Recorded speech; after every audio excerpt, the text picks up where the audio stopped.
يحبب المرأة إلى زوجها والرجل إلى امرأته. So the Imam, speaking on these three terms, at-tama'im wal-ruqa wat-tiwala, he said what means. At-tama'im is the act of putting an amulet around the necks of children. And he mentions children specifically min bab al-ghalib, la min bab al-hasr. He's not saying that the only people who wear tama'im are children, but he's saying this was very common during the time of Jahiliyyah, that they would what? Put a tamima on their children because they were worried that they might be harmed or they might be afflicted by the evil eye. That doesn't mean that other people didn't what? Wear a tama'im, adults for example. So he just mentions that as an example. He says a tama'im is the act of putting an amulet around the necks of children to save them from the effects of the evil eye. If the amulet contains the verses of the Quran, then it is allowed by some of the early Muslims, the predecessors. It's also disallowed by some of them. Among them, Ibn Mas'ud. And we'll get into that. We're going to circle back to that after we read or translate the paragraph. He says, Ruqa or al-azaim is the act of reciting incantations or supplications or special words of remembrance.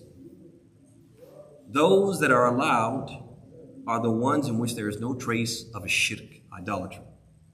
The Prophet Muhammad ﷺ has permitted it in the case or even encouraged it in the case of being bitten by a poisonous insect or disturbed under the effect of an evil eye, although ar-ruqya is not specific to al-ayn wal-humma. Because even the Prophet ﷺ used to make ruqya for what? For just protection. Before he went to sleep every night, he would make ruqya for himself. He would gather his hands and he would recite the last few verses of the Quran, and he would do what? Blow into his hands and rub all over his body. Okay? So ruqya, although it's recommended for these two things because it's especially effective on those two, it's not exclusive to those two. Then he says a tiwala is something done by those who claim they can cause a woman to be more beloved by her husband or vice versa. So it's darbu min al-sihr. A tiwala is a type of what? Magic that people do to do what? To basically make their husband or wife obsessed with them. Y'all see that? Play it. All right, let's circle back real quick and talk about this issue with a tama'im. So as we said earlier, a tama'im are two types. Those that are from the Quran and those that are not from the Quran. So obviously the ones that are not from the Quran are shirk, because we have the hadith where the Prophet said, "Man ta'allaqa tamimatan faqad ashrak." Whoever wears an amulet or hangs an amulet or a charm has committed idolatry. So now this is important because it's not just something that you have to wear. Some people will hang an amulet in their home. You guys see that? They'll put something on the wall to what? To protect themselves. So understand, anything you hang with the intention of what? Seeking protection or preventing some harm or relieving some affliction is what? It's called a tamima. So the first type is the tamima min ghayr al-Quran. That one is shirk, mutlaqan. Then you come to the tamima which is from the Quran. The scholars of Islam, they did what? They differed about it. And we're talking about from the early period, from the time of the companions, they had difference of opinion about this matter. Some of them said it is yajuzu mutlaqan, right? That if it's a tamima from the Quran, it's absolutely permissible, regardless of the circumstances. Person takes Ayatul Kursi, hangs it around themselves, hangs it on the wall. They say what? No problem with that whatsoever. And they do it with the intention of what? To be protected. They say there's no problem with that. Some of them said that. The other opinion on the exact opposite is what? It's not permissible under any circumstances. And the people who say that, they look at umum al-adillah. They look at the generality of the text. For example, man ta'allaqa shay'an wukila ilayh. Whoever hangs anything with the intention of protection, he will be entrusted to that thing. And وَمَنْ تَعَلَّقَ تَمِيمَةً فَقَدْ أَشْرَكَ. Whoever hangs an amulet or a charm has committed idolatry. Y'all see that? So they take those general texts and say, it doesn't matter what the tamima is, you can't do it. There is a middle opinion, which is the opinion attributed authentically to Aisha radiallahu anha. And that is that no one should take a tamima from the Quran to prevent harm. But in the event that they've been afflicted by some affliction, they can then what? Take a tamima from the Quran. They can wear an amulet from the Quran to do what? To raise or lift or remove the affliction. And Allah knows best, this opinion is the correct opinion.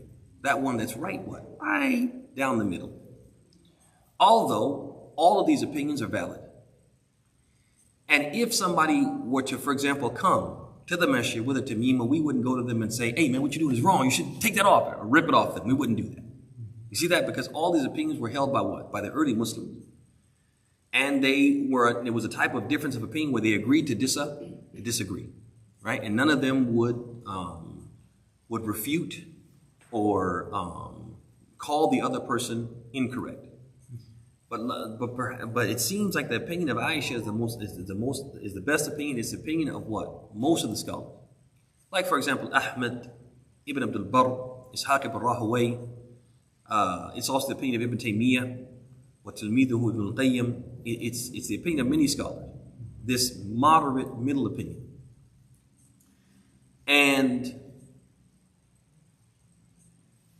And so somebody would say, okay, well, what about those ahadith where the Prophet prohibited a tama'im, generally speaking? We say the answer to that is that it's either talking about a tamima from what? That's not from the Quran. So the tama'im from the Quran are an exception to that rule. Or it's talking about a tamima from the Quran that is taken before what? Qabl nuzul al-bala, before a person is afflicted. So a person just shouldn't wear a tamima from the Quran saying it's going to protect me or I'm seeking the protection of this. But if a person is afflicted and then they take it, that's acceptable according to the opinion of Aisha, which Allah knows best is the best opinion. And even if a person takes a tamima from the Quran, they take the tamima believing that who's going to protect them? Allah. Not this Ayatul Kursi molded or crafted in silver or crafted in some other type of precious metal. And they believe that is going to, that piece of metal that has what? Ayatul Kursi engraved into it is somehow going to protect them. No. But they believe that the tamima is like a wasila. It is a means, just like what? Tylenol is a means for what? For quieting that fever or calming that headache. Y'all see that? And so this is very, very important too, that we're not saying a tamima. The tamima can protect you istiqlalan. It can protect you independent of Allah's will. But no, it protects you by Allah's will. So that's the conversation as it relates to what? A tamam al-Quran. Inshallah ta'ala, we'll meet tomorrow. We'll talk about, we'll finish the chapter, inshallah ta'ala. There's a few more hadith that he mentions and we'll finish the chapter. And with that, brothers, we'll bring tonight's remarks to a close. And I just want to remind you before we all leave, that the clocks will go back tonight. So we'll get an extra hour of sleep, alhamdulillah.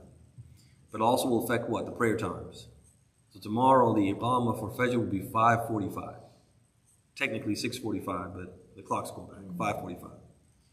And then Salat al-Isha will be fixed for the winter months at 7:20. Fixed during the winter months at 7:20. So you have to worry about Salat al-Isha for the next couple months. You just come 7:20, right? You'll find us. But just be mindful of that Fajr tomorrow morning, 5:45. Bidnillahi ta'ala. And we'll see you guys then. Wa jazakumullah khair. On the screen for the time that's broken.